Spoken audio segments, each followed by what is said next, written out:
Hey everybody, welcome back to the channel. Today we're talking about my top 5 tips for opening the cervix. We've got 5 tips. It's the most important act that really happens in labor. We need to open up that cervix.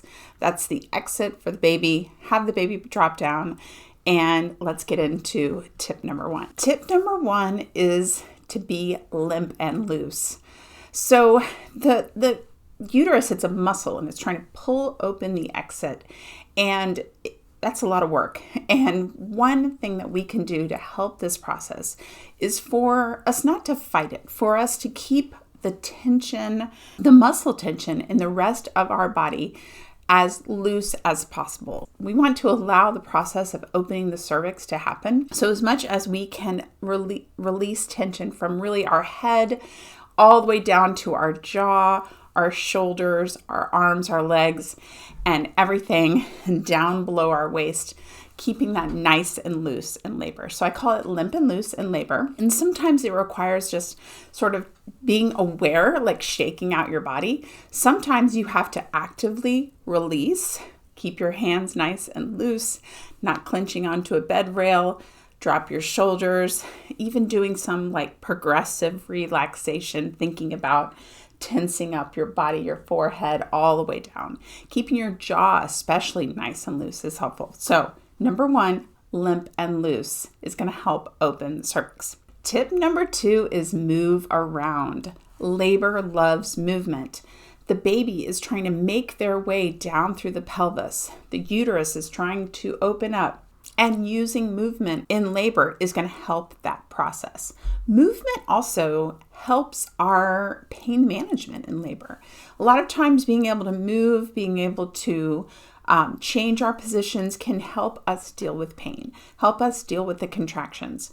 So movement is going to be great for helping baby move, and movement is going to be great for helping open up that cervix. My third tip is a little bit unusual for opening up the cervix, and that is asymmetry. So getting yourself into positions where half of your body does not match the other half of your body. You're not being symmetrical. Let me give you some examples of this. Things like putting one leg up in a chair, standing with one leg up in the chair. They call that the Captain Morgan position. These asymmetrical positions can help bring our baby down. The lower our baby is, the more pressure baby's head puts on that cervix and helps open the cervix, which is what we're trying to do in labor, right? So that asymmetrical standing, you can also do asymmetrical kneeling, where one leg you're kneeling and the other leg you have your foot on the ground.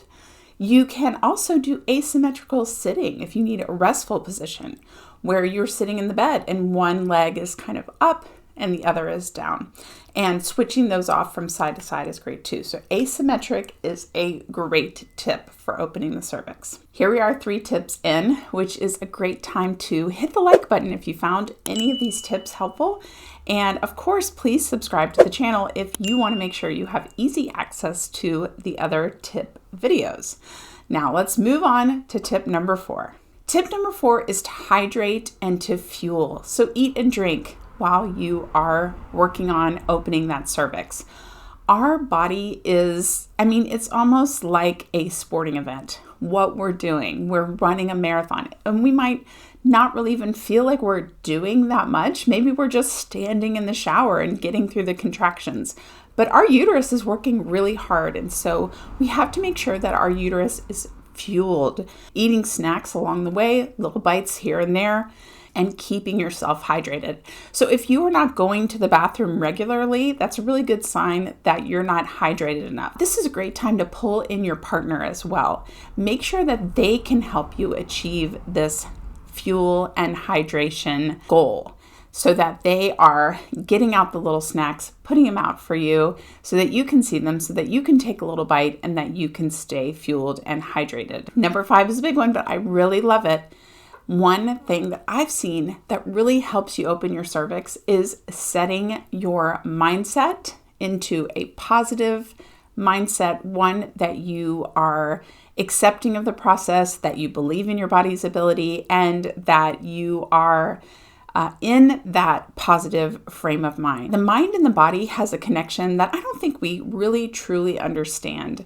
But if we can put ourselves in that positive mindset where we are, feeling strong, feeling powerful, a lot of times this is helped. Our mindset is helped by our support team, our partner, if you have a doula, getting into that mindset that this is labor, this is hard work, and that you're doing it, you're capable, and you're strong.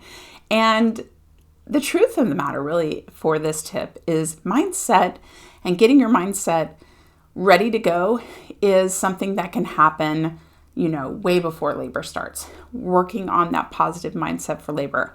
I'm going to put a video right here that can help you set up that positive mindset. And I'll put another video here to one of our next top 5 videos. I hope that you loved these top 5 tips for opening the cervix, and I'm wishing you all the luck in opening your cervix in labor. I'll see you next time. Bye.